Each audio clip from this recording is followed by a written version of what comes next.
राष्ट्रीय हरित अधिकरण। देखिए, जो राष्ट्रीय हरित अधिकरण है, इस राष्ट्रीय हरित अधिकरण की जो स्थापना हो गई थी वर्ष 2010 में ही, लेकिन यह अधिकरण सबसे अधिक चर्चा में आता है कब, कि जब इसके द्वारा दिल्ली एनसीआर वाले क्षेत्र में 10 वर्ष पुराने जो डीजल वाहन थे, उन डीजल वाहनों को प्रतिबंधित कर दिया जाता है और इसके लिए सरकार जो अर्जी लगाती है, उस अर्जी को भी यहाँ एनजीटी के द्वारा नहीं माना जाता है।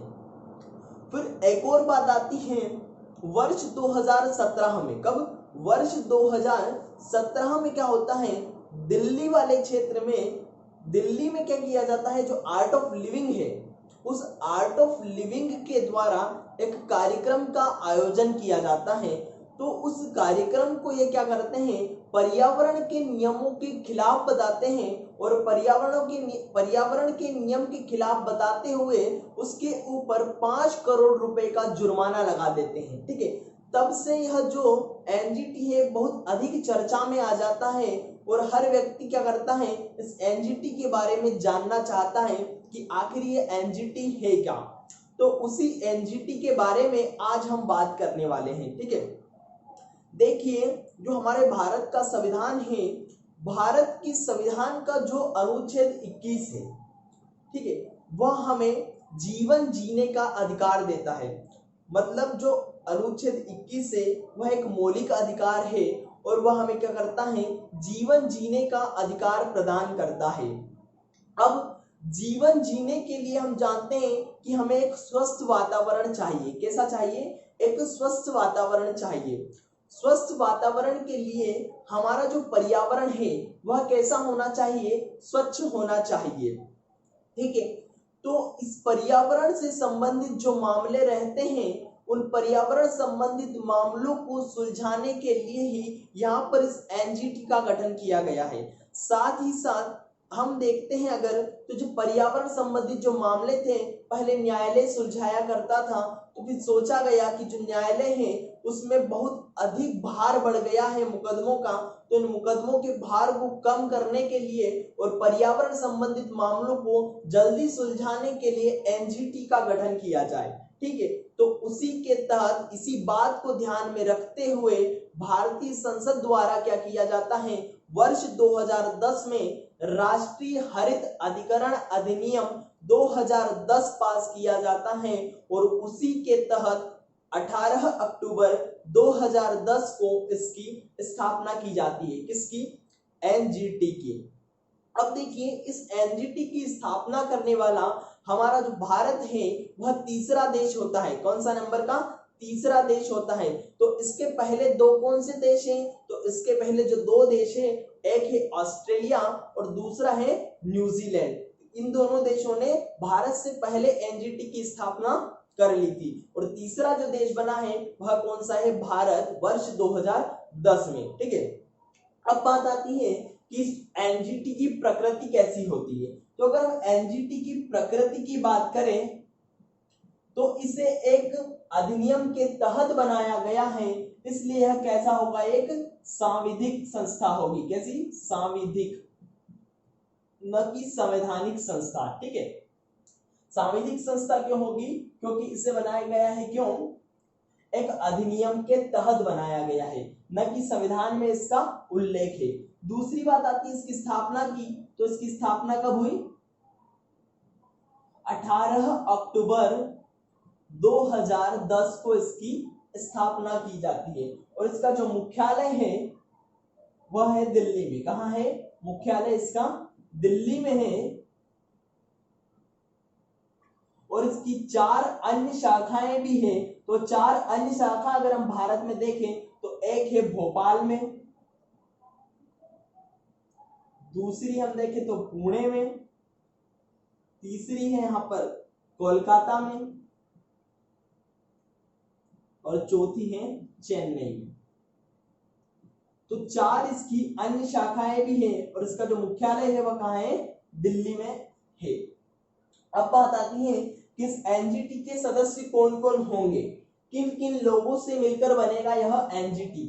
अब इसकी क्या जानेंगे हम, इसकी संरचना। ठीक है, संरचना की यदि हम बात करें तो इसका एक अध्यक्ष होता है। कौन होता है, इसका एक अध्यक्ष होता है।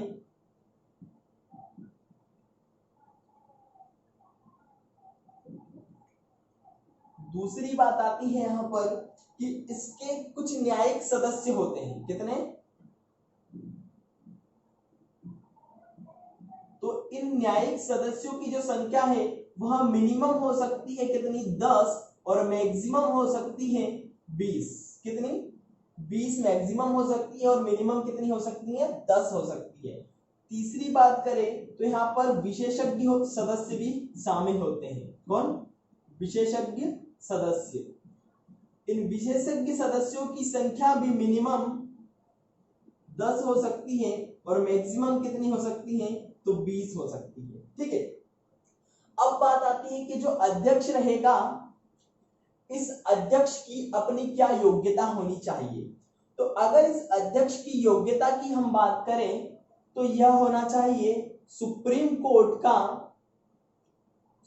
कोर्ट का सेवानिवृत्त, कैसा, सेवानिवृत्त न्यायाधीश, या फिर हाई कोर्ट का सेवानिवृत्त मुख्य न्यायाधीश। कैसा होना चाहिए, हाई कोर्ट का अगर हुआ तो मुख्य न्यायाधीश होना चाहिए या अध्यक्ष।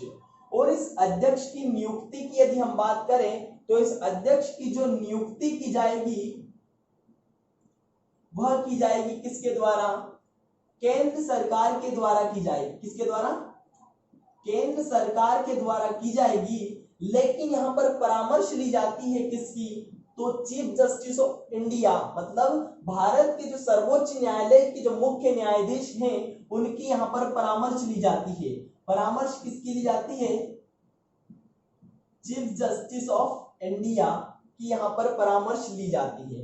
फिर बात आती है कि जो न्यायिक सदस्य हैं और जो विशेषज्ञ हैं इनकी नियुक्ति की, तो इनकी नियुक्ति की जाती है केंद्र सरकार के द्वारा ही। किसके द्वारा, केंद्र सरकार के द्वारा ही की जाती है। लेकिन इस हेतु एक परामर्श समिति का गठन किया जाता है। जो भी उस समय विहित हो वह परामर्श समिति बनाई जाती है और उसकी सिफारिश पर ही केंद्र सरकार के द्वारा इस न्यायिक सदस्य और जो विशेषज्ञ सदस्य हैं इनकी नियुक्ति की जाती है। इन न्यायिक सदस्य की अगर योग्यता की हम बात करें तो इनकी योग्यता क्या होती है, यह भी सुप्रीम कोर्ट का अगर सेवानिवृत्त न्यायाधीश होगा तब भी चलेगा, हाई कोर्ट का मुख्य न्यायाधीश हुआ तो भी चलेगा, और हाई कोर्ट का अगर अन्य कोई न्यायाधीश हुआ सेवानिवृत्त तब भी यहाँ पर चल सकता है। ठीक है, इस प्रकार की यहाँ पर योग्यता होती है। बस यहाँ पर एक और जोड़ दिया गया है, हाई कोर्ट का अगर अन्य न्यायाधीश हुआ तो भी यहाँ पर चलेगा। ठीक है, तीसरी बात आती है इन विशेषज्ञ जो सदस्य हैं, इन विशेषज्ञ सदस्यों की अपनी क्या योग्यता होनी चाहिए। तो देखिए यहाँ पर डॉक्टरेट की उपाधि प्राप्त,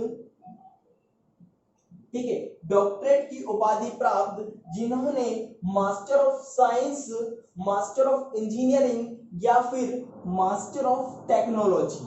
ठीक है, तो इस प्रकार से यहाँ पर जो master of technology, master of science और मास्टर ऑफ इंजीनियरिंग जो है उसमें इनको कम से कम 15 वर्ष का सुसंगत अनुभव होना चाहिए, या तो फिर किसी एक पर्टिकुलर फील्ड में क्या होना चाहिए, इन्हें 5 वर्ष का अनुभव होना चाहिए जो पर्यावरण और वन से जुड़े हो। कैसे, पर्यावरण और वन से जुड़े होने चाहिए। तो इस प्रकार से इनकी योग्यता होती है। उसके बाद बात आती है इनके कार्यकाल की। अगर इनका कार्यकाल देखें तो इनका जो कार्यकाल होता है वह होता है 5 वर्ष या फिर 70 वर्ष की आयु। कितना, 5 वर्ष या फिर 70 वर्ष की आयु, इन दोनों में से जो भी पहले पूरा हो। ठीक है, अगर यहाँ पर वेतन की बात करें इनके, तो इनका वेतन केंद्र सरकार के द्वारा निर्धारित किया जाता है। लेकिन कार्यकाल के दौरान इनके वेतन में किसी भी प्रकार का अलाभकारी परिवर्तन नहीं किया जाएगा। ठीक है, अब इनकी नियुक्ति तो केंद्र सरकार कर रही है, अगर इन्हें हटाना चाहे तो हटाने की क्या प्रोसेस रहेगी। ठीक है, हटाना चाहे तो हटा केवल किन किन परिस्थितियों में सकती है सरकार इनको, तो हटाएगी तो कौन, यहां पर केंद्र सरकार ही हटाएगी, लेकिन वही सुप्रीम कोर्ट की सलाह पर। कैसे, सुप्रीम कोर्ट की सलाह ली जाती है।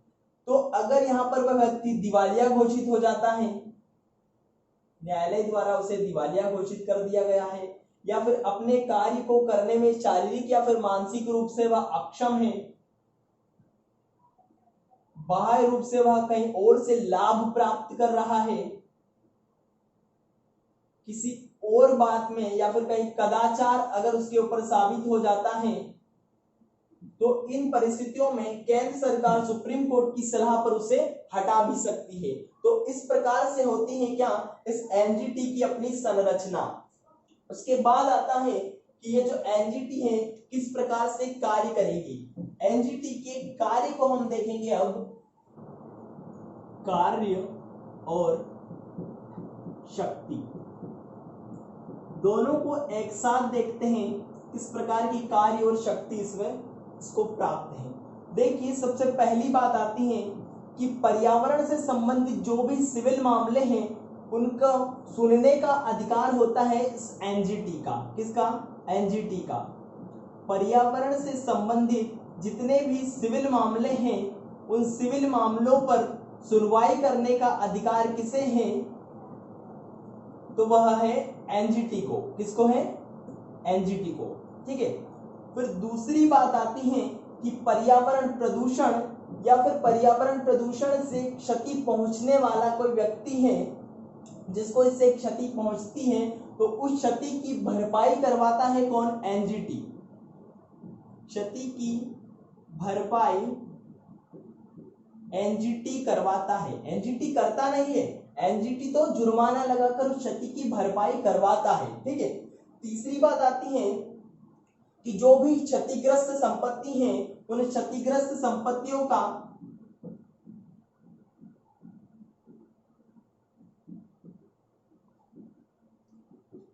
पुनर्निर्माण करवाना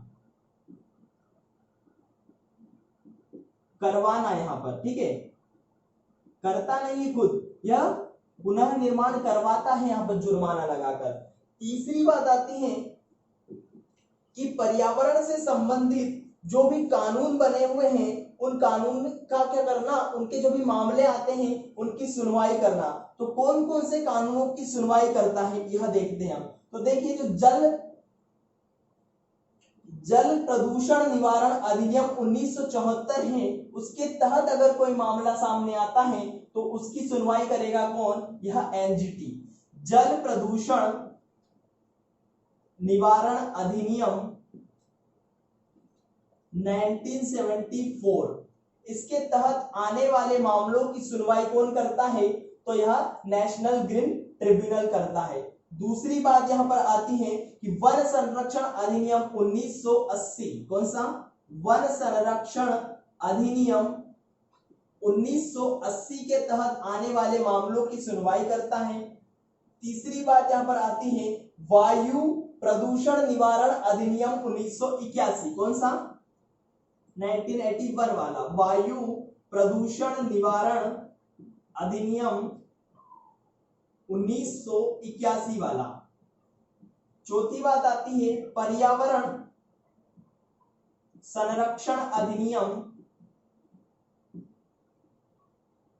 1986 वाला। इसके तहत भी कोई मामला सामने आता है तो उसकी सुनवाई करेगा कौन, एनजीटी। और अगला मामला यहां पर आता है जैव विविधता अधिनियम 2002, कौन सा, जैव विविधता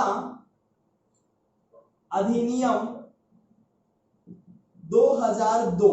तो इन कानूनों से संबंधित अगर कोई मामला सामने आता है तो उसकी सुनवाई की जाती है यहां पर एनजीटी के द्वारा। यहां पर एक बात ध्यान रखिए कि जो वन्य जीव अधिनियम है वन्य जीवों के संरक्षण से संबंधित जो अधिनियम बनाया गया है 1972 में, या उसे हम वन्य जीव संरक्षण अधिनियम 1972 के नाम से जानते हैं, वह इस एनजीटी के दायरे में नहीं आता है। ठीक है, वह इस एनजीटी के दायरे में नहीं आता है। अगर ऑब्जेक्टिव में, इन ऑब्जेक्टिव में अगर इन विकल्पों में से अगर यह विकल्प दे दिया जाए कि क्या यह निम्न में से कौन सा मामला एनजीटी के अंतर्गत नहीं आता है, तो वन्य जीव संरक्षण अधिनियम 1972 के तहत आने वाले जो मामले हैं वह एनजीटी के अपने कार्य क्षेत्र में नहीं आते हैं। फिर अगर हम बात करें तो जो एनजीटी है, उस एनजीटी का जो आदेश रहता है उसका पालन न्यायालय के आदेश के रूप में करना होता है। कैसे? आदेश का पालन न्यायालय के आदेश के रूप में करना होता है। क्यों? क्योंकि यह एक सिविल न्यायालय की शक्ति प्राप्त है। साथ ही साथ बनाया ही क्यों गया है कि जो न्यायालय है उसमें आने वाले जो मुद्दे हैं उनको कम किया जा सके, उनका भार कम किया जा सके। और वह कौन से मुद्दे? पर्यावरण से संबंधित। तो एक न्यायालय के रूप में इसका आदेश मानना पड़ता है। और यह दंड का भी प्रावधान इसमें किया गया है। मैक्सिमम यह अगर सजा देना चाहे तो 3 वर्ष तक की सजा यहाँ पर दी जा सकती है। और दूसरी बात, अगर जुर्माने की बात करें तो मैक्सिमम जुर्माना 10 करोड़ रुपए तक का यह लगा सकता है। कितना? 10 करोड़ रुपए तक का मैक्सिमम जुर्माना यह लगा सकता है। ठीक है, और अगर इसकी बात करें हम इसकी शक्ति की, तो इसे सिविल न्यायालय की शक्ति प्राप्त है। कैसी शक्ति? सिविल न्यायालय की शक्ति प्राप्त है, जिसके तहत अगर किसी व्यक्ति को बुलाने के लिए समन जारी करना चाहे तो समन जारी कर सकता है। दूसरी बात, किसी को अगर दस्तावेज पेश करने हेतु कहना है तो उससे दस्तावेजों को पेश भी करवा सकता है। अगर किसी शपथ पत्र पर साक्ष्य प्राप्त करने हैं तो वह अधिकार भी इसको प्राप्त है। और अगर यदि किसी न्यायालय या फिर अन्य कोई कार्यालय वहां से कोई अभिलेख मंगवाना है या फिर उसकी फोटोकॉपी मंगवाना है तो वह मंगवा सकता है। कौन? यह एनजीटी। तो इस प्रकार से इसके कार्य और शक्ति होती हैं। क्या क्या? कि पर्यावरण से संबंधित जो भी सिविल मामले हैं उनकी सुनवाई करेगा। और अगर किसी पर्यावरण प्रदूषण से कोई क्षति होती है तो क्षतिपूर्ति करवाएगा। तीसरी बात आती है कि जो क्षतिग्रस्त संपत्तियां हैं उन क्षतिग्रस्त संपत्तियों का पुनर्निर्माण करवाएगा। चौथी बात यहाँ पर आती है कि जो कानून बना गए हैं पर्यावरण से संबंधित, जैसे कि जल प्रदूषण निवारण अधिनियम 1974, वन संरक्षण अधिनियम 1980, वायु प्रदूषण निवारण अधिनियम 1981, पर्यावरण संरक्षण अधिनियम 1986, जैव विविधता अधिनियम 2002, अगर इनसे संबंधित कोई मामले आते हैं तो उनकी सुनवाई कौन करेगा? यह राष्ट्रीय हरित अधिकरण करेगा। फिर इसको न्यायालय के समान शक्ति प्राप्त होती है।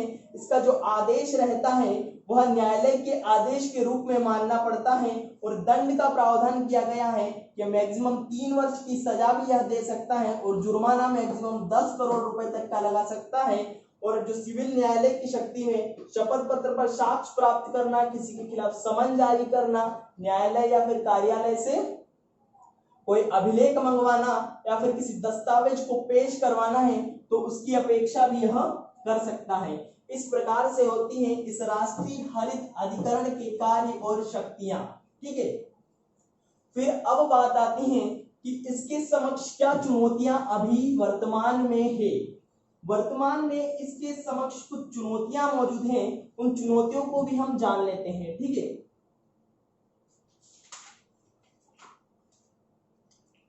चुनौती की यदि हम बात करें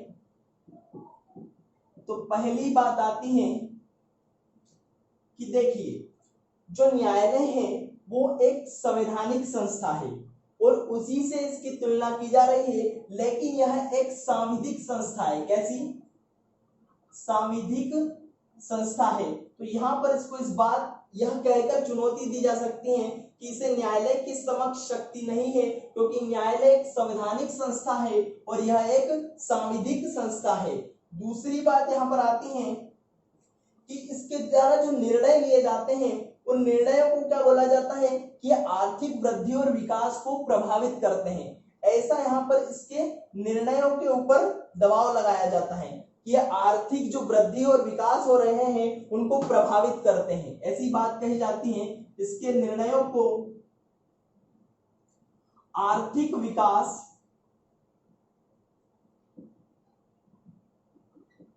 को प्रभावित करने वाले बताया जाता है। क्यों? क्योंकि देखिए, अगर आप किसी प्रकार का इंडस्ट्री खोल रहे हैं या फिर कोई कंपनी चला रहे हैं जो पर्यावरण का प्रदूषण कर रही है, तो फिर उसके खिलाफ यह क्या करती है, कार्यवाही करती है। वो उसके खिलाफ जो भी निर्णय लेती है उसे बंद करवा देती है, या फिर कम कार्य करना होता है, उसे कम से कम प्रदूषण फैलाए, इस प्रकार के काम करना है। तो इसके निर्णयों को आर्थिक विकास को प्रभावित करने वाले बताया जाता है। ठीक है। फिर दूसरी बात आती है कि ऐसा उल्लेख किया गया है कि जो भी पर्यावरण से संबंधित मामले हैं उन्हें कम से कम मैक्सिमम 6 महीने में तो आपको निपटा ही देना है। कितने? 6 मंथ का प्रावधान किया गया है, लेकिन संसाधनों के अभाव के कारण 6 महीने में या इन मामलों को नहीं निपटा पाता है। ठीक है। फिर दूसरी बात, यह जो मुआवजा लेता है उस मुआवजा के निर्धारण करने का कोई स्पष्ट प्रावधान नहीं किया गया है। क्या? मुआवजे का निर्धारण करने हेतु कोई स्पष्ट प्रावधान नहीं किया गया है। तो इन बातों को ध्यान में रखते हुए इस राष्ट्रीय हरित अधिकरण आयोग की आलोचना भी की जाती है। और सबसे मेन यदि हम देखें तो इसके निर्णयों को आर्थिक विकास को प्रभावित करने वाला बताया जाता है। कैसा बताया जाता है? आर्थिक विकास को प्रभावित करने वाला बताया जाता है। फिर अगर किसी फैक्चुअल क्वेश्चन की हम बात करें तो सीधा सीधा अगर पूछ लिया जाता है कि वर्तमान में इस राष्ट्रीय हरित अधिकरण आयोग के अध्यक्ष कौन हैं, तो इसके वर्तमान अध्यक्ष हैं आदर्श कुमार गोयल। कौन है? आदर्श कुमार गोयल। और अगर प्रथम अध्यक्ष की बात करें तो वह है लोकेश्वर सिंह। कौन है? लोकेश्वर सिंह पंटा। ठीक है। इसकी स्थापना की यदि हम बात करें तो स्थापना हुई थी 18 अक्टूबर 2010 को। और किसके तहत हुई थी? तो राष्ट्रीय हरित अधिकरण अधिनियम 2010 के तहत इसकी स्थापना की गई थी। अगर इसकी प्रकृति की बात करें तो इसकी प्रकृति कैसी है? सांविधिक है। कैसी है इसकी प्रकृति? सांविधिक है। तो इस प्रकार से कंप्लीट होता है हमारा क्या, यह राष्ट्रीय हरित अधिकरण। ठीक है, एनजीटी। और अगर इसका फुल फॉर्म पूछ लिया जाए एनजीटी का तो क्या है? National green tribunal. क्या है? National green tribunal. ठीक है।